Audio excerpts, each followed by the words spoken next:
The mission was high stakes and dangerous. Jesus gathered his disciples, looked them in the eye, and gave them a warning that would make any normal person hesitate. "I am sending you out like sheep among wolves."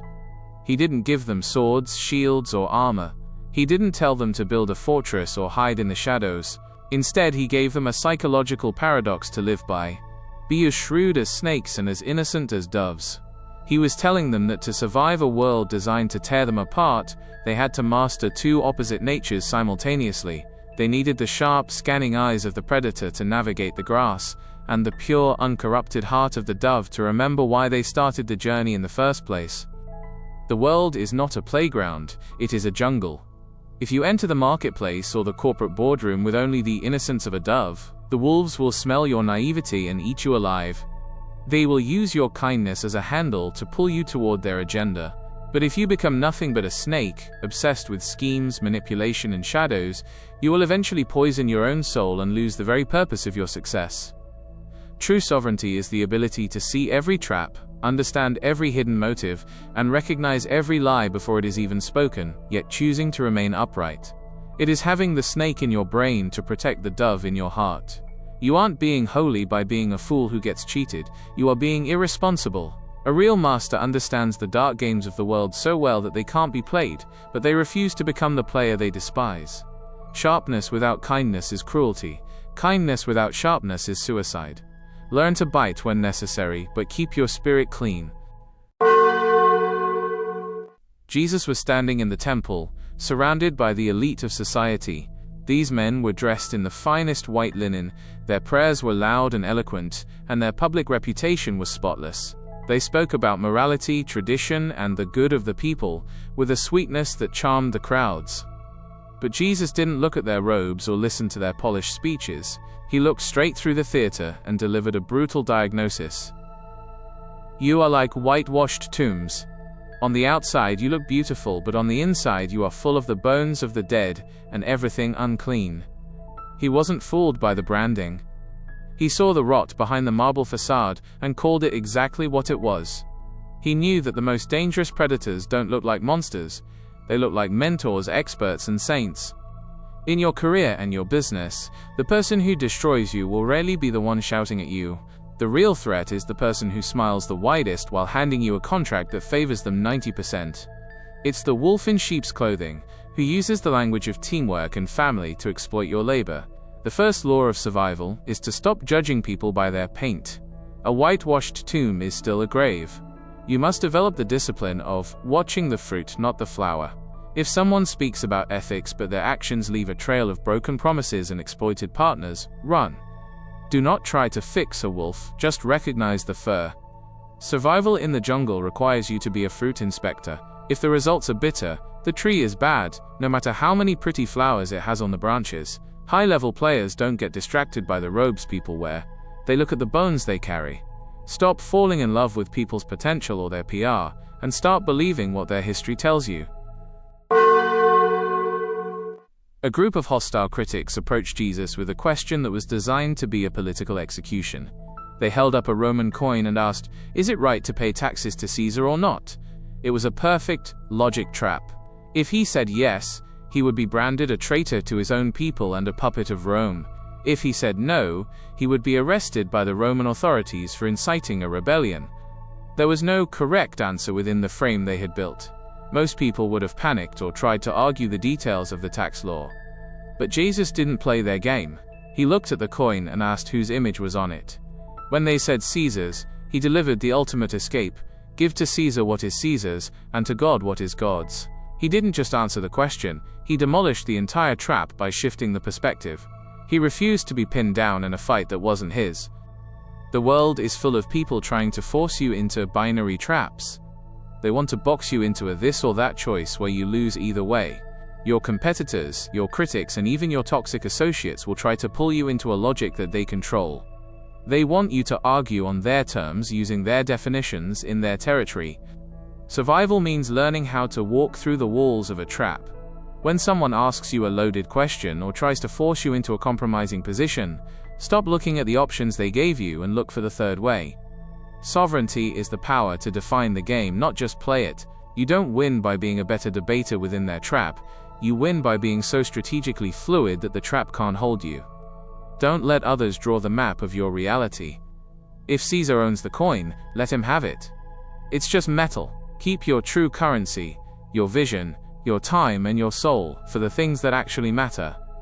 The moment you stop reacting to their bait is the moment you become their master. The instruction Jesus gave to his followers was sharp and unsentimental.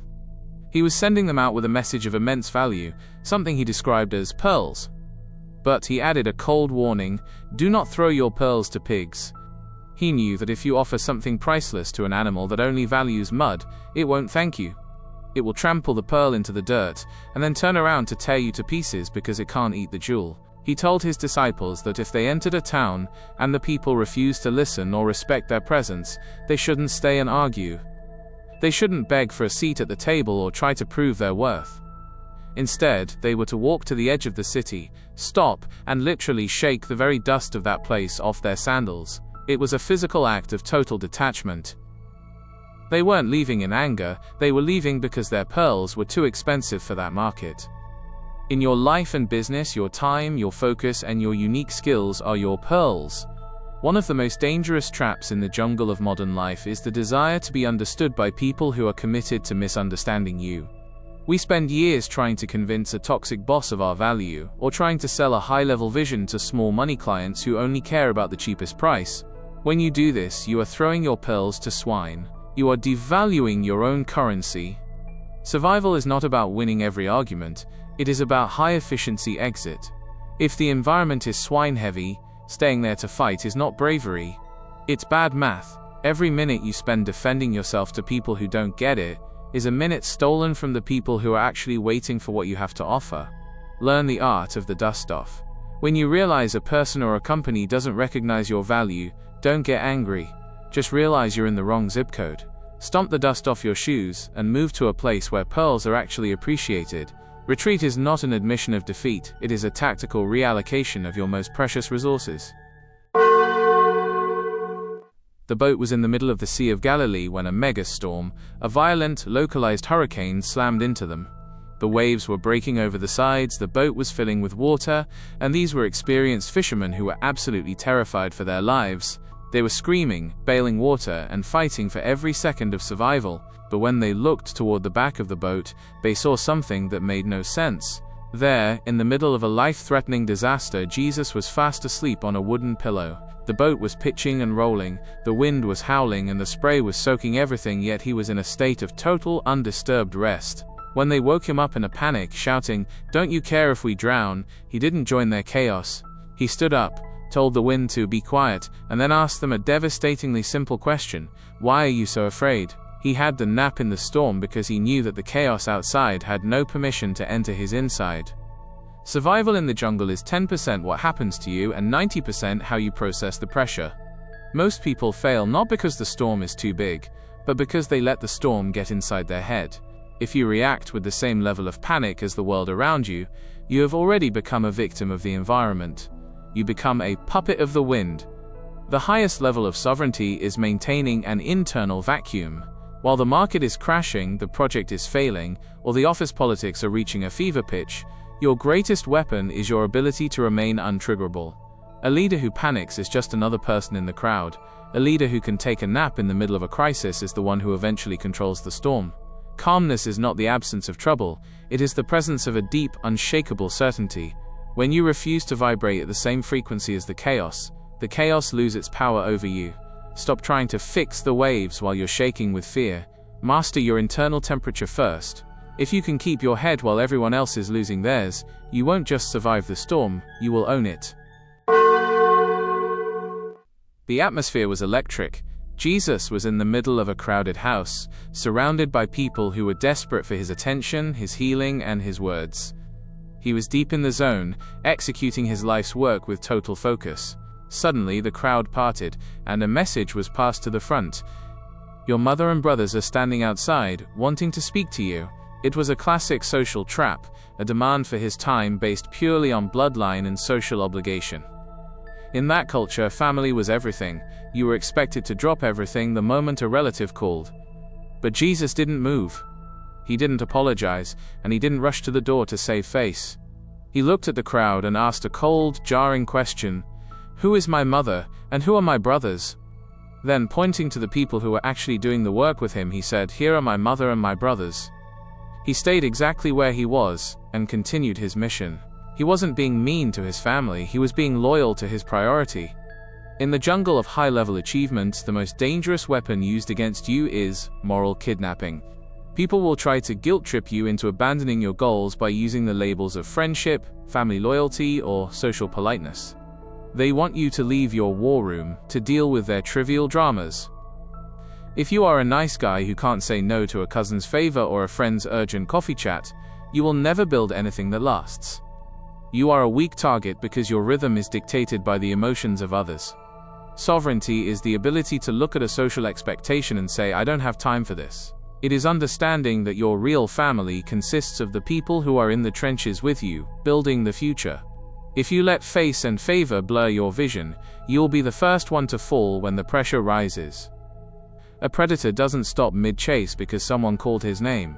A leader doesn't stop mid-execution because of a social obligation.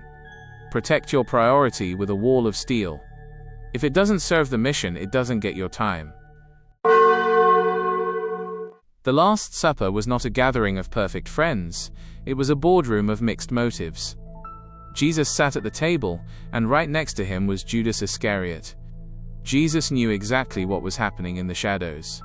He knew about the 30 pieces of silver, the secret meetings with the authorities, and the kiss of betrayal that was coming in just a few hours. He wasn't surprised by the disloyalty. But look at what he did.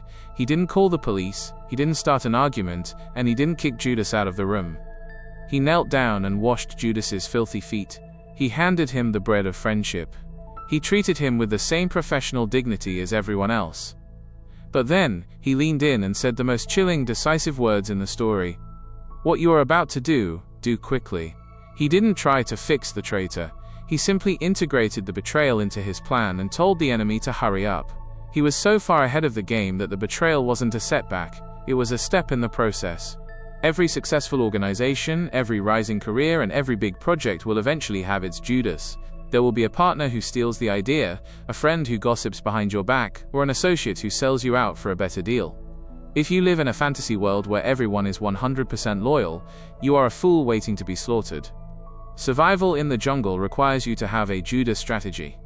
You must be big enough to sit at the table with people who might hurt you, without letting their poison into your system. You don't waste energy on revenge or, "Why did they do this to me?" Instead, you maintain your professional standards, keep your eyes open, and when the betrayal reveals itself, you move with cold efficiency. You don't let a traitor ruin your Last Supper. You let their actions push you toward your ultimate resurrection. You realize that disloyalty is just a cost of doing business at a high level.